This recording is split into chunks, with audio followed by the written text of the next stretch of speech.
from getting medical treatment simply for believing a child does better with a mum and dad would be laughable.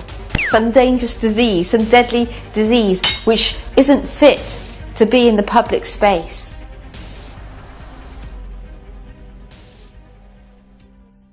Today, I will focus mainly on the two protected characteristics in the United Kingdom that equality law has posed and imposed and presents as the greatest existential threat to the free exercise of Christian faith in our nation.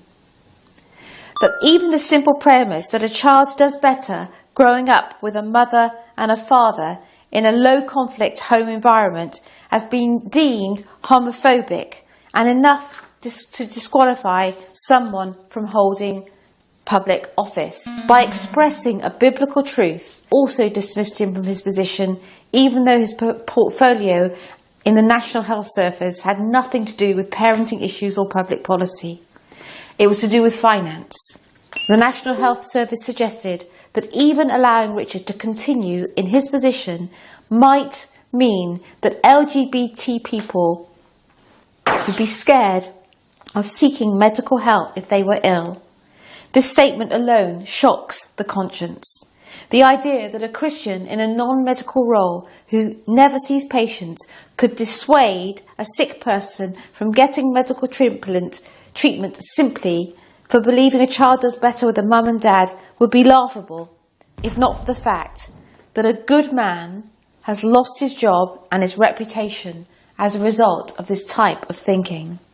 The problem of how sexual orientation laws have ravaged religious freedom doesn't stop there. In 2007, there were 14 Christian adoption agencies in the UK, 11 Catholic adoption agencies in England and Wales, 2 Roman Catholic adoption agencies in Scotland, and 1 evangelical adoption agency in England and Wales. As a result of the sexual orientation regulations, all 14 agencies suffered severe repercussions. Of those 14, several of which have existed for hundreds of years or more and were credited with placing the most difficult children into families, 11 of them were forced to remove their Christian ethos and become secular-sounding agencies, or they would go out of business completely. While we lament the loss of ethos-based adoption agencies because of gender politics, what is equally deplorable is that in the name of so-called sexual orientation, countless children will stay in orphanages or inadequate foster care because of the loss of these adoption agencies. Another case, Eunice and Owen Johns, long-time foster carers and devoted Christians. After having taken a break from fostering for a few years, they were then required to go through a new screening process, which of course is understandable with the local authority.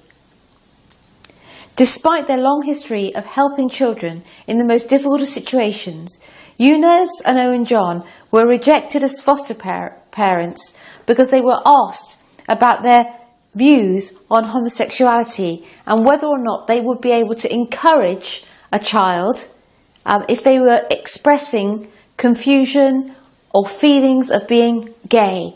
Please bear in mind that the age of the children that Eunice and Owen Johns were adopting was 6 and 7, and they were being asked to promote homosexuality to children in their care. During the trial, the taxpayer-funded Equality and Human Rights Commission condemned Mr. and Mrs. Johns, saying that allowing such people to foster children ran the risk of infecting the children with Christianity. It's a little bit like speaking of Christianity like it's coronavirus, some dangerous disease, some deadly disease which isn't fit to be in the public space. What was also extraordinary during this whole process, they wouldn't encourage homosexuality in children, so they weren't deemed fit to be foster carers or adoptive carers. But also, the adoption agency, the local authority felt that their church and the fact they had a lot of people home on a Sunday for Sunday lunch, that this was dangerous for children. To be in that kind of environment every Sunday would be a dangerous environment for the children.